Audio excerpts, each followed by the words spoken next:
Hey guys, it's been quite some time since we spoke of Primagi, so let's catch up. We're going over the story, characters, and performances.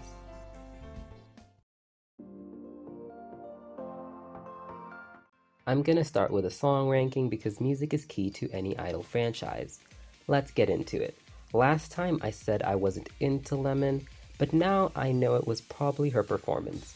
My message to such a world has yet to grow on me. I love Lemon, but this song is runner-up for last place.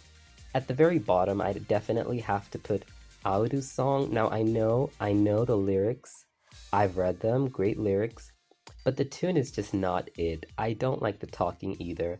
As a song, it's just too far out of my comfort zone, but once again, it might grow on me. Lemon's song didn't, but who knows? So this is definitely last place for me. Right above it is Matsuri's song. Let's talk about the awful release version. It sounds like a demo. It sounds like the first thing Matsuri's voice actress recorded. It's very faint and weak. One of the best things about Matsuri's voice is that it's very bold and loud. It's very difficult to maintain those qualities when singing such high notes, but hearing the version of this that's in the anime is what impressed me. It really made me enjoy the song, so watching them change it for the released version is very strange. Who does this appeal to? Who prefers this? I don't think anyone was asking. I can't imagine there was demand. I really just want to know what happened. I know we're likely not going to get a better version, which kind of ruins the entire song, because now I can't listen to it without thinking, but the version in the show is so much better. It's not nearly as bad in Magical Future, but this is definitely a disaster. Really hard to accept when we keep hearing the better version whenever it's used as an insert song. Right above Matsuri is Amane's Secret Garden. Now I've heard a lot of complaints about this one, from Amane's voice not being strong to wonky choreo, but once again I don't think it's that serious. I definitely agree somewhat, but that doesn't keep me from enjoying the song. Mitsuki Sega set a high standard for this archetype, and from Umeka Shoji's previous work, I don't think she's sung a lot in this range. Regardless, while the projection could be stronger, I do appreciate the relaxed huskiness that fits Amane's personality really well. In third place is Best Girl Mitsuki with Iwanai. Her cute delivery in this love song really moves me. It's certainly not the deepest, but that's not what her character is about. Mitsuki's performative cuteness comes through in the song, and it really suits her best.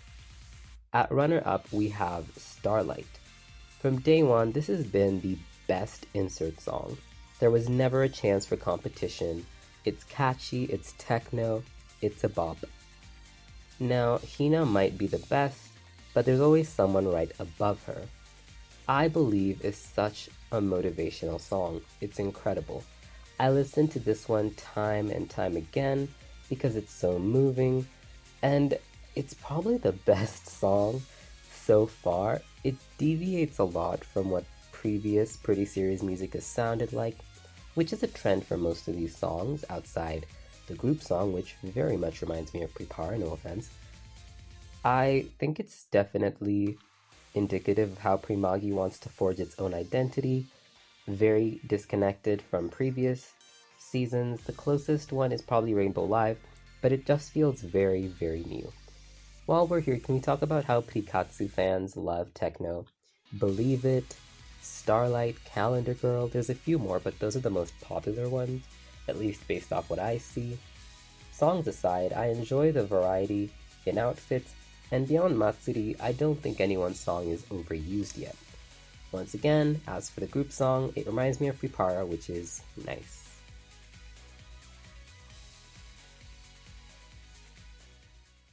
Now next we're going to talk about the characters. We'll start with the newest girl, and that's Auru. Early on, I speculated she's a robot, but that's Megane this season. Auru is a little cold girl that treats Primagi like a science. Efficiency is key, so she eats food bars, monitors her vitals, and is rather emotionless. I imagine this made it easier for the VA since it's her first role. Minori Fujidera's never really been in anything, so I imagine speaking flatly is a relatively easy way to start her career. Back to Auru, her philosophy is the exact opposite of Matsuri's. Pairing them up was predictable and will likely yield really exciting results. Much like Falulu, she's learning to understand emotions, and I'm excited to see what she does after. If she does overcome this, much like Falulu, she'll probably need a new trait so she remains relatively interesting. I think Pre-chan did a great job with the characters in Season 2, I just hope that carries on. Jennifer is up next and she's our top idol. Having darker skin is nice to see, and she's got a nice personality.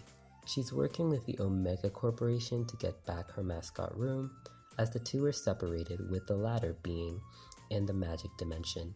This loss keeps her down and she's often sulking in private. It's a very intriguing plotline, so I look forward to seeing where it's going. Her being the top idol worries me though, because the last one we got was Ange, and it seems like the series is really struggling with what to do with this archetype. If she's defeated within a season, then it kinda defeats the purpose of her being around later on. I've yet to see them really handle this well. Falulu in Prepara was a bit better because she wasn't necessarily the top idol, and once again, the power scaling in Prepara, in my opinion at least, was very concise. The rankings were a great way to make sure by the end of each season they're higher than they started, but they're never really the best. I think it's also because Saints as a top idol group weren't even in the show, so they don't really exist as a goal to be surpassed, meaning we're not just, throwing in the best character and then finding ourselves lost once they've been beaten. Lastly, in this first little section, I want to add Lemon because I don't have too much to say about her. Initially, her gamer shtick seemed one note, but I've come to love her quirkiness and relationship with Miyuki. I admire her growing confidence and her desire to overcome weaknesses, plus the haircut was a very iconic scene. There's a lot to compete with this season, so she's gonna have to stay right here. In any other season, she'd probably be near the top, but Primagi's other characters are just way more interesting. So let's take a quick break before I get into the main characters that I want to talk about in this video.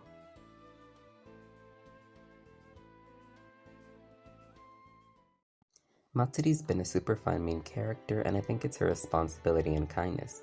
Her dynamic with Miyamu is really fun, given how childish Miyamu is. When they first met, I wondered how Matsuri already had a blue cat accessory, but it turns out they met in childhood.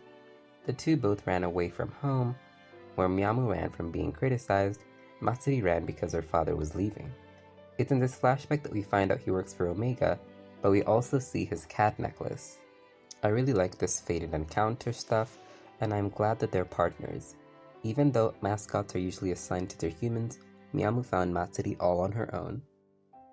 Matsuri's approach to Primagi is rather optimistic, and she seems to enjoy herself each time. This is pretty common for protags, but importantly, she can't win with just that. The first tournament focuses on Hina and Matsuri. Hina is our second character and the first rival Matsuri has to face. She's probably the closest to Jennifer and is working hard to beat her. Hina's work ethic is demonstrated multiple times.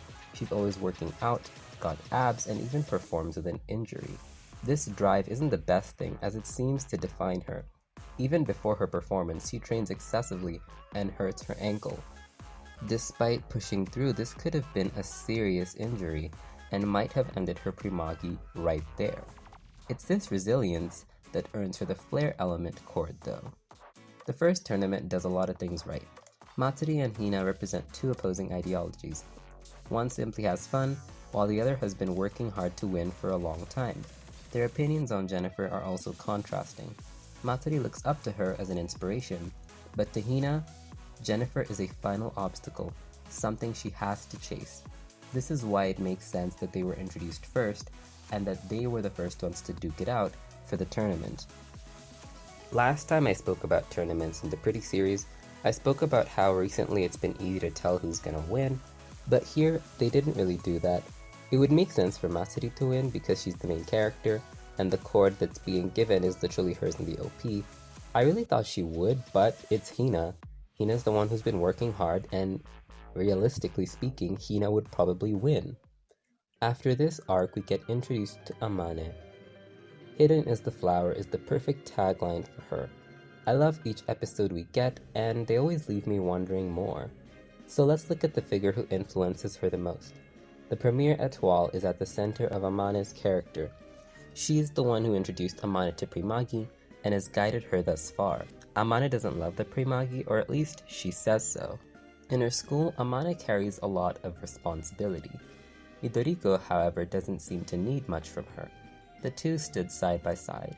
Amane claims that their eyes never met, but it seems that Amane felt seen by that. Glasses are the perfect metaphor because it seems that Amane doesn't have anyone who sees who she truly is. Besides Hina, Midoriko is the closest person to her. I think they've chosen a unique perspective for her, and I'm grateful she's allowed to be this ambiguous. I'm unsure we've ever had a character like this. In the secret garden, once they found the truth rose, it brushes past her lips and prevents her from lying. It's a very deliberate form of contact, as Midoriko would often brush Amane's lips as they lay together. The episode afterward is intriguing, but I don't feel the need to recap it. The writing in her episodes has been really compelling, and I love how much they're keeping from us. They're not afraid that Amane is coming off as too vague. I feel like she could be an S-tier character by the end of the season.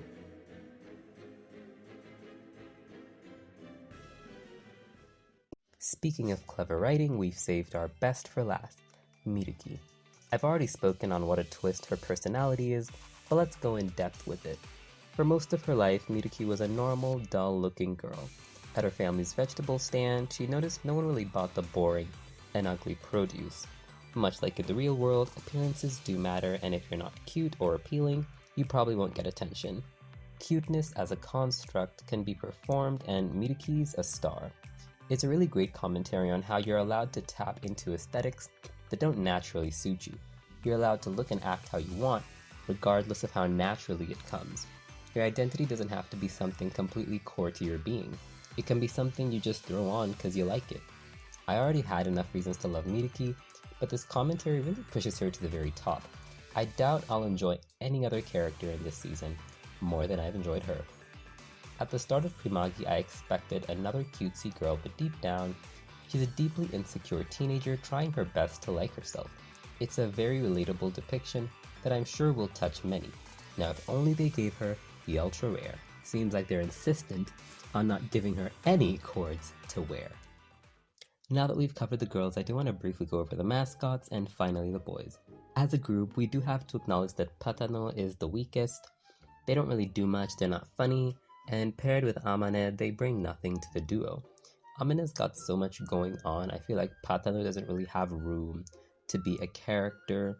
Kyaron's dynamic with Lemon is really fun, and I love that their designs both feature mosaics. Chimumu was initially annoying, but I've come to like him. His focus episode was nice. Alidu's mascot is a robotic owl, and well, Room isn't here anymore. Miyamu is the spotlight character and the only real main character. As a stubborn, annoying girl, Miyamu is great for comedic relief and providing conflict. She's a powerful magic user but can't really control it. This left her rather isolated as a child, and she lacks social skills as a result. It's mentioned that Miyamu found mastery herself, but I'm not sure how important that is just yet. Another relevant detail is the parallel between Matsuri Miyamu and Toma Huey.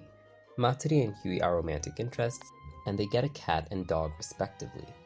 We will likely know more by today's episode, but it's clear we're meant to see the similarities. Toma and Huey have a surprisingly romantic dynamic, quite contrary to what the OP implied.